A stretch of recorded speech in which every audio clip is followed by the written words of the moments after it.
साथियों नमस्कार। मैं वीरेंद्र सिंह रावत। मेरे यूट्यूब चैनल में आप सबका स्वागत है।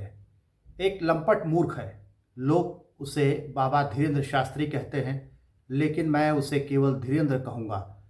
हाल ही में हज़ारों की संख्या के बीच उसने कहा कि जिस महिला की मांग में सिंदूर होता है, जिस महिला की मांग में सिंदूर लगा हो और गले में मंगलसूत्र लटक रहा हो, तो हम उसे समझते हैं कि उसकी रजिस्ट्री हो चुकी है। जिस महिला की मांग में सिंदूर न लगा हो और गले में मंगलसूत्र न बंधा हो, तो हम सोचते हैं कि ये खाली प्लॉट है।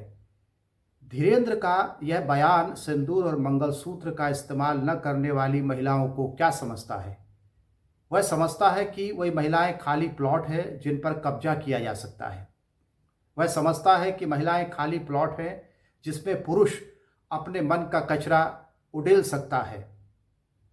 धीरेंद्र के इस बयान से लगता है कि वह सभी महिलाओं को वस्तु समझता है, खरीदने और बेचने की चीज़ें। सिंदूर और मंगलसूत्र उनके बिक जाने का पता देती है। धीरेंद्र के हिसाब से जिन महिलाओं ने सिंदूर नहीं लगा रखा है या मंगलसूत्र नहीं पहना हुआ है, वे अभी बिकी नहीं है, वे खाली हैं। तो या तो कोई उनकी जल्दी से रजिस्ट्री कर ले, उन्हें खरीद ले, या अपने मन का कचरा उस खाली प्लॉट पर उड़ेल दे या उस पर कब्जा कर ले। धीरेंद्र का यह बयान भारतीय समाज के बारे में काफ़ी कुछ कहता है। वह भारतीय समाज के बारे में एक इंडिकेटर है, वह एक संकेतक है। वह भारतीय समाज के बारे में कुछ संकेत देता है। वह संकेत देता है भारतीय समाज में महिलाओं के प्रति बैठी गहरी घृणा और कुंठा का। क्या ऐसा कहने वाला धीरेंद्र अकेला है? नहीं, वह अकेला नहीं है। उसके पास एक बहुत लंबी सांस्कृतिक विरासत है जिसके दम पर वह ऐसा कह रहा है, और जिसमें पके हुए लोग, जिसमें पले हुए लोग उसकी इस बात पर तालियां बजा रहे हैं। औरतों के प्रति मन में बैठी हुई घृणा और एक सामाजिक संरचना कितनी गहरी है, इस बात का पता इससे चलता है कि धीरेंद्र की बातों को सुनने वाली हजारों महिलाएं हंस रही हैं और तालियां बजा रही हैं, क्योंकि वो महिलाएं इसी तरह की घृणित सांस्कृतिक विरासत में सोशलाइज्ड हुई हैं। उनका उसी में संस्कृतिकरण हुआ है, जो संस्कृति उन्हें इंसान नहीं समझती बल्कि खरीदने और बेचने की चीज़ समझती है। ये मनुस्मृति है। मनुस्मृति के 9वें अध्याय के 32वें श्लोक से शुरू करके आगे के तमाम श्लोकों में स्त्री को खेत और पुरुष को उसका मालिक बताया गया है। शमशुल इस्लाम ने अपने एक लेख में बताया कि कुरान के अध्याय सूरह तुलबगर में इस बात को बहुत स्पष्ट करके लिखा गया है कि तुम्हारी औरतें तुम्हारे लिए ऐसी है जैसे खेती की ज़मीन, इसलिए जिस तरह चाहो उसमें खेती करो।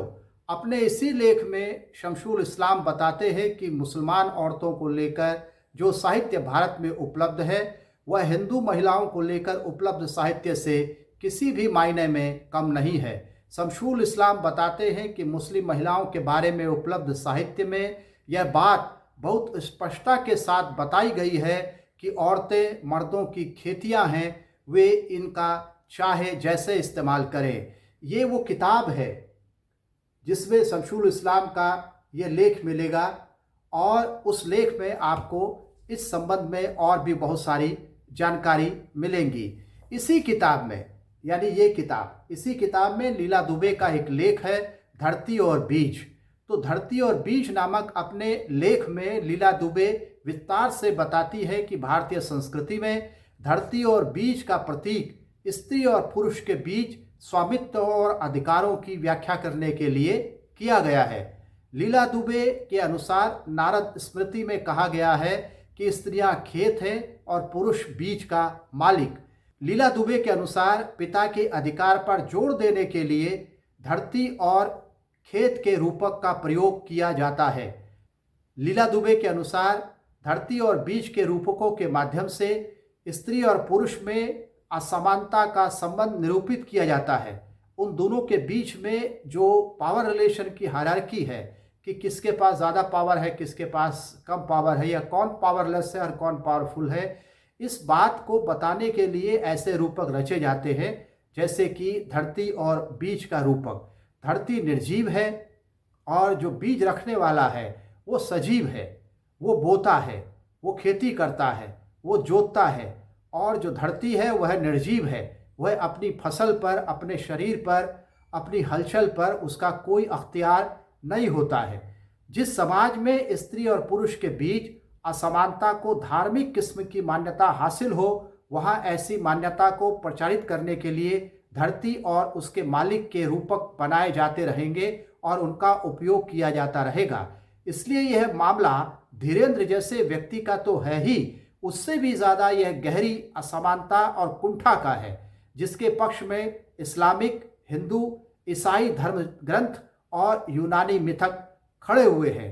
जब हम धीरेन्द्र के बारे में बात कर रहे हैं तो उसके साथ ही हमें मनुस्मृति के बारे में, नारद स्मृति के बारे में, कुरान शरीफ के बारे में, ईसाई धर्म ग्रंथों, यूनानी मिथकों और ऐसे अनेक मिथकों और धर्म ग्रंथों के बारे में बात करनी होगी। धीरेन्द्र के पीछे पड़ने से बहुत कुछ हासिल होने वाला नहीं है, जब तक कि धीरेन्द्र को जहाँ से ये ऊर्जा मिलती है, जहाँ से संसाधन मिलते हैं, जहाँ से उसे ये रेफरेंस मिलते हैं, उन रेफरेंसों को नष्ट नहीं किया जाता, उन्हें चैलेंज नहीं किया जाता। आज के वीडियो में इतना ही। अगर आपको ये वीडियो पसंद आता है तो मेरी आपसे रिक्वेस्ट है कि इसे लाइक, शेयर और सब्सक्राइब करें। एक घंटी जैसी आकृति होगी, उसे दबाएं ताकि नया वीडियो आने पर आपको उसका नोटिफिकेशन मिल जाए। मिलते हैं अगले वीडियो में, तब तक के लिए नमस्कार।